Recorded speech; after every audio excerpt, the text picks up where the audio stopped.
There's a future you so disciplined that today's you would flinch on sight. He doesn't negotiate with feelings. He issues orders, and his body obeys. Most people call it motivation. But motivation is a mood, and moods always betray you. Real discipline is controlled violence against your weakest excuses, performed quietly, without witnesses. When you stop explaining yourself, your results speak a language people fear. Tonight we build a mind that cannot be manipulated by comfort, chaos, or craving. Your problem isn't laziness. It's the daily betrayal of your own promises by noon. Each broken promise teaches your brain to distrust you, and distrust kills authority. In chaotic rooms, the predictable person becomes the easiest target for pressure. Machiavelli wrote for strategists, not saints, because power rewards consistency over emotion. The first lie is thinking discipline is a habit instead of a decision under pressure. The mechanism is simple. The brain protects comfort, even when comfort destroys your future. You begin when discomfort becomes a toll, not a warning sign on the road. In a modern team sprint, deadlines slip, but you deliver. No drama, no announcements. Rule 1 is silence, because talking is often an escape hatch from real work. The trap is broadcasting plans to feel progress, then losing hunger after applause. Validation releases dopamine, and dopamine imitates victory before you earn victory. Keep goals private, track them on paper, and let actions accumulate in darkness. Stop posting the new era before day one. Your brain cashes the reward check, then rots. Silence creates a vacuum, and the vacuum makes people project meaning onto you. When you listen more than you speak, you collect patterns, motives, and leverage.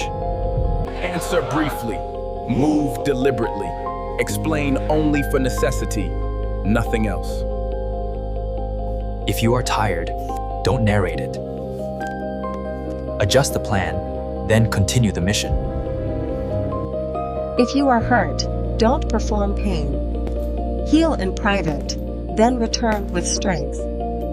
In meetings where others overshare, you share deadlines, then execute off-screen at night.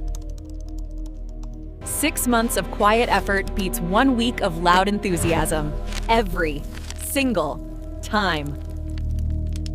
Your results become a rumor, and rumors carry more weight than self-promotion. Silence is not insecurity.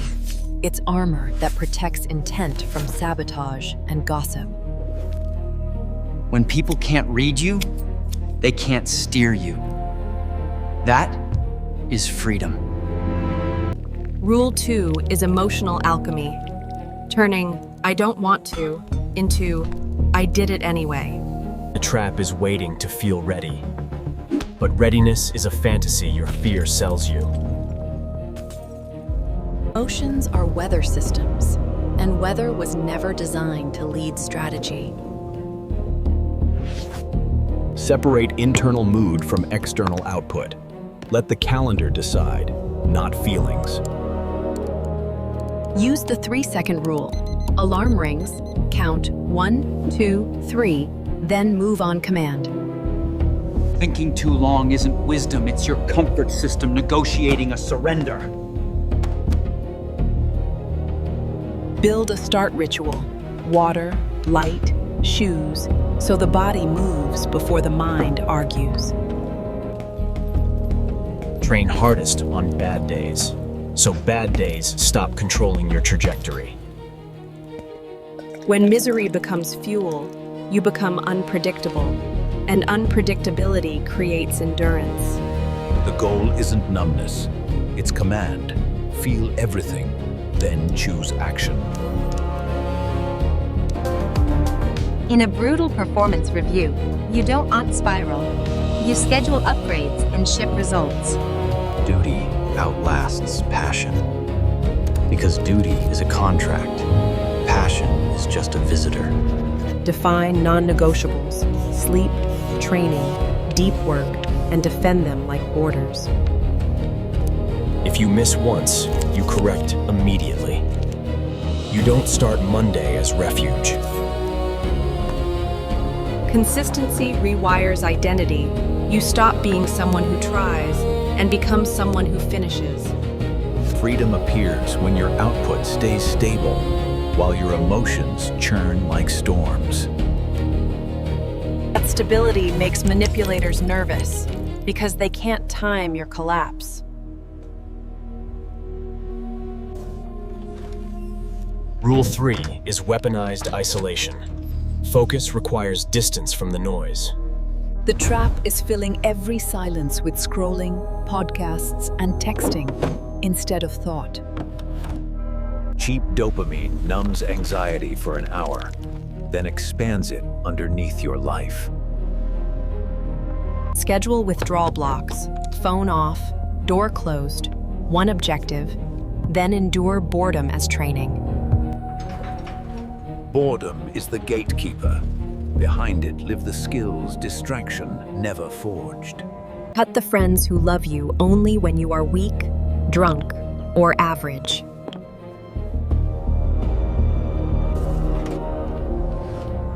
This is not hatred. It is selecting an environment that doesn't poison standards. Build a small circle of builders, or walk alone until builders appear.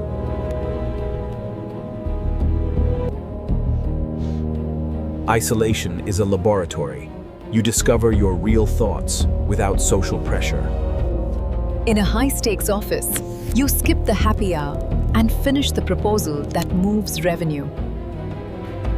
When peers say, "You've changed," hear the translation.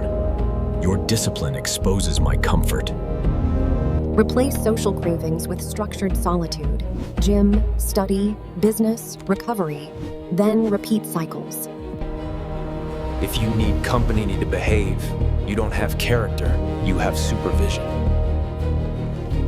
Stand alone long enough, and your confidence stops needing witnesses to stay alive. People follow the person who feels complete, because completeness signals safety and direction. Needing no one makes you magnetic because you're not trying to take anything. Isolation isn't forever. It's a season you choose to forge your next self. Rule 4 is unpredictability. Disciplined people stop reacting, and reaction is exploitable. The trap is being programmable. Insults trigger anger. Stress triggers quitting. Loss triggers collapse. The mechanism? Manipulators hunt patterns. Once they learn your buttons, they own you. Practice the pause.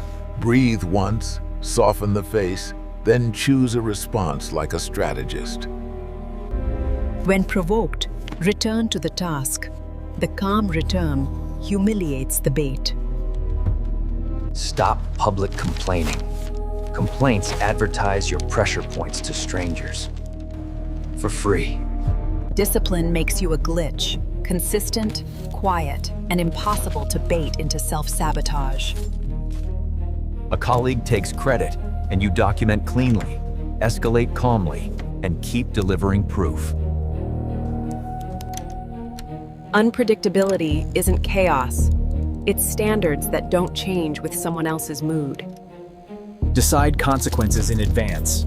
Late means payment. Slip means correction. Then enforce consequences. Fear is stronger than love because fear survives convenience. Love dissolves under cost.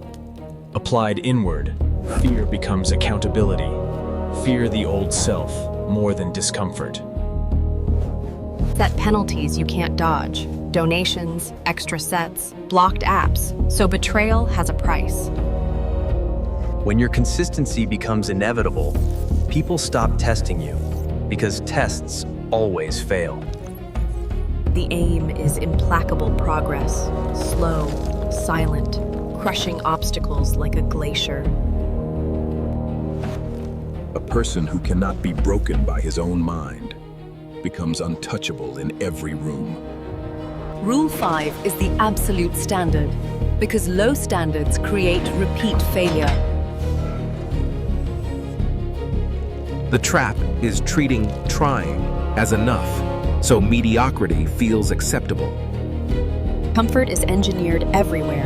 Delivery, entertainment, sugar, porn, training the brain to avoid effort. Declare war on comfort by raising the floor, not by chasing occasional peaks. Set minimums that happen on terrible days. Workout, page, call, focus block. Guard time like a dragon guards gold, because time is the only unrecoverable resource. Be brief, direct, unavailable. Protect deep work like meetings with your future. Stop answering messages instantly. Output quality rises while stress drops under control. When attention becomes rare, people stop bringing nonsense and start bringing value. Design the environment, clean desk, blocked feeds, prepared meals, so discipline becomes default. High standards make others uncomfortable because your existence challenges their excuses without saying a word. Let them call you obsessed. Obsession is focus sustained longer than their patience. Track metrics weekly, not feelings hourly, so you improve by reality.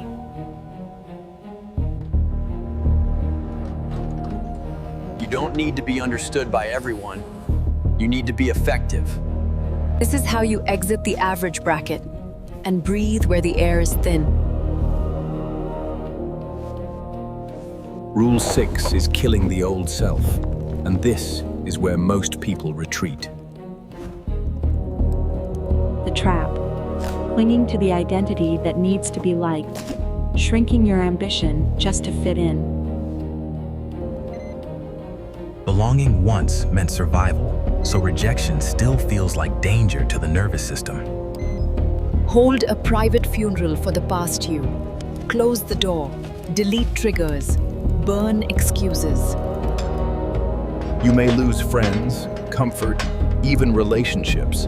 That is the tax for sovereignty. In a tough quarter, stop apologizing for standards at work. Stop negotiating boundaries at home. Rebirth is quiet. You become leaner, faster, more logical, without asking permission. Anxiety fades when preparation becomes real, because discipline removes the lie. Discipline is the one fortress nobody can steal, even when money and status collapse. Challenge. Disappear for 30 days. Work in silence. Let your results be the only announcement.